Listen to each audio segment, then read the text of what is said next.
محترم عزیز دوستوں، آج کے اس ویڈیو میں ہم آپ کو بتائیں گے حضرت ابراہیم علیہ السلام اور نمرود اور ایک لنگڑے مچھر کا واقعہ کہ کس طرح اللہ تعالیٰ نے ایک لنگڑے مچھر کے ذریعے نمرود کو نیست و نابود کر دیا اور اسے پوری دنیا کے لیے سبق بنا دیا۔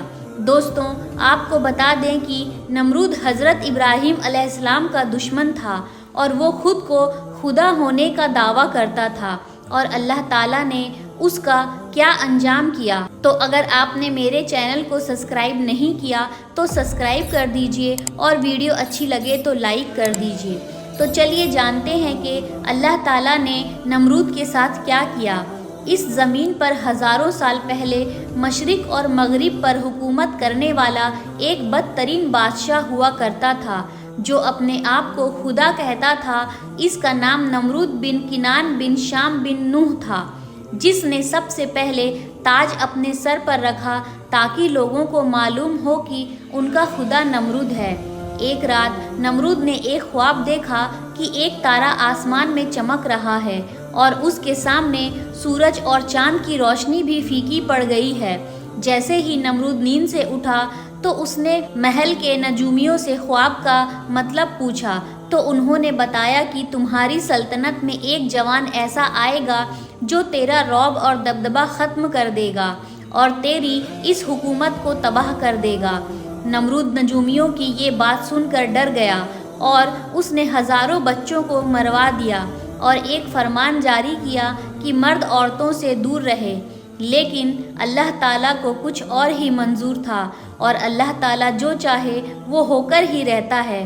اللہ تعالیٰ اپنے خزانوں میں سے اپنے خلیل یعنی اپنے نبی حضرت ابراہیم علیہ السلام کو دنیا میں بھیجا۔ جب حضرت ابراہیم علیہ السلام کی پیدائش ہوئی تب ان کی والدہ کئی سالوں تک اس علاقے سے باہر رہی، اور نمرود کے ظلم کے ڈر سے انہوں نے اپنے بیٹے یعنی ابراہیم علیہ السلام کو ایک غار میں چھپا دیا، اور اپنے بیٹے کو دودھ پلانے وہ غار میں آتی اور دودھ پلا کر واپس چلی جاتی۔ تقریباً 7 سال تک آپ کی والدہ اس غار میں چھپ کر آپ کی پرورش کرتی رہی۔ جب ابراہیم علیہ السلام زمانہ بلبیت کی طرف بڑھنے لگے تب آپ کے چاچا آزر نے یہ چاہا کہ آپ ان کے ساتھ آ کر رہیں اور اپنے چاچا کے کام میں ہاتھ بٹائیں۔ حضرت ابراہیم علیہ السلام جب شہر میں آ کر رہنے لگے تب آپ نے دیکھا کہ کوئی سورج کی عبادت کر رہا ہے تو کوئی آگ کو خدا مان رہا ہے اور کوئی بتوں کو اپنا خدا مان رہا ہے تو کوئی نمرود کو خدا کہہ رہا ہے۔ تو حضرت ابراہیم علیہ السلام فرمانے لگے کہ خدا تو وہ ہے جو ہر چیز پر قدرت رکھتا ہے۔ یہ سورج تو شام ہوتے ہی ڈوب کر غائب ہو جاتا ہے، یہ کیسے خدا ہو سکتا ہے؟ اور یہ آگ تو پانی سے بجھ جاتی ہے، بھلا یہ کیسے خدا ہو سکتی ہے؟ اور یہ نمرود ہماری طرح سو جاتا ہے، بیمار ہو جاتا ہے، یہ خدا کیسے ہو سکتا ہے؟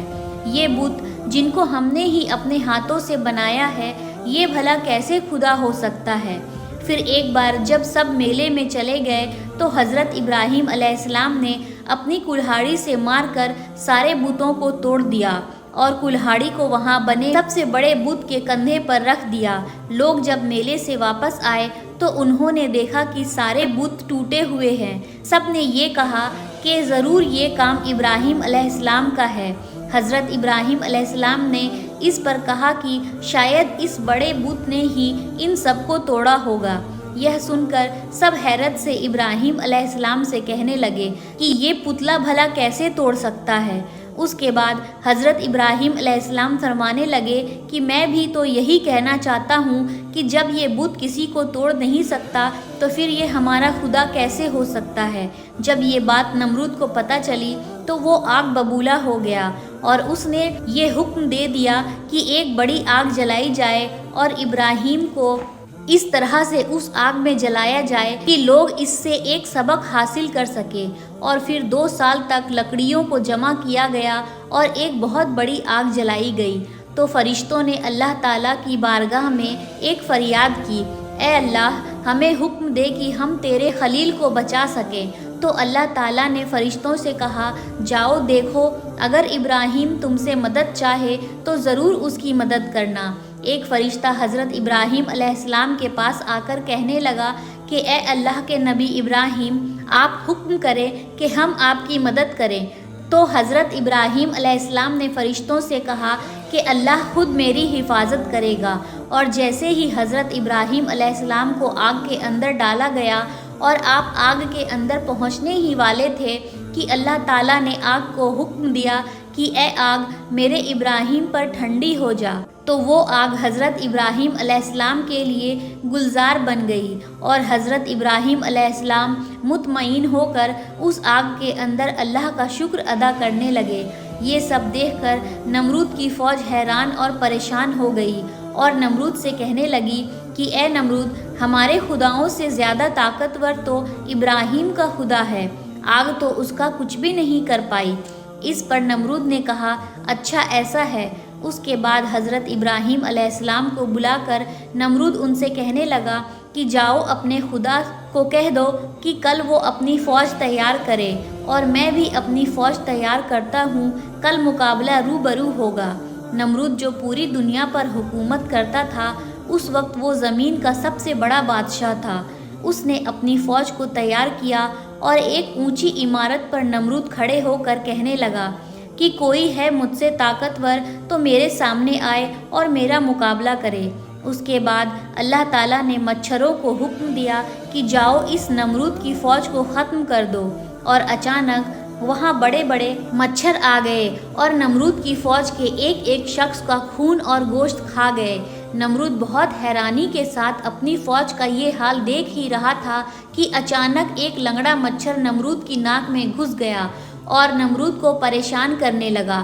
نمرود پریشان ہو کر اپنے سر کو دیواروں پر مارنے لگا اور کہنے لگا کوئی مجھے بچائے، لیکن افسوس اللہ تعالیٰ کا عذاب جب آتا ہے تو کوئی کسی کو بچا نہیں سکتا۔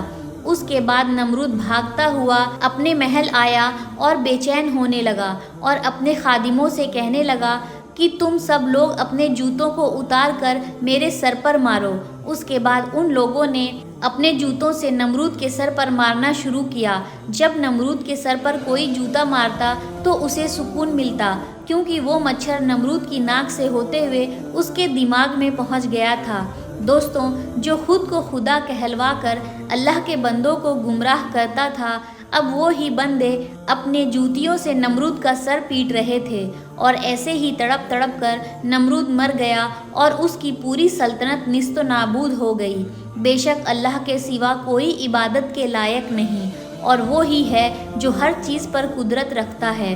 تو دوستوں، اس واقعے سے ہم سب کو نصیحت اور عبرت حاصل کرنی چاہیے کہ اللہ چاہے تو کسی کو بھی ایک پل میں ہلاک کر سکتا ہے۔ نمرود جسے اپنی طاقت، اپنی دولت اور شہرت پر بہت گھمنڈ تھا، اسے ایک لنگڑے مچھر نے ہلاک کر دیا۔ یہ شان ہے پروردگار کی، وہ چاہے تو کمزور سے کمزور چیز کو بھی طاقتور پر قابض کر سکتا ہے۔ تو دوستوں، آپ کو یہ ویڈیو کیسی لگی کمنٹ میں ضرور بتانا۔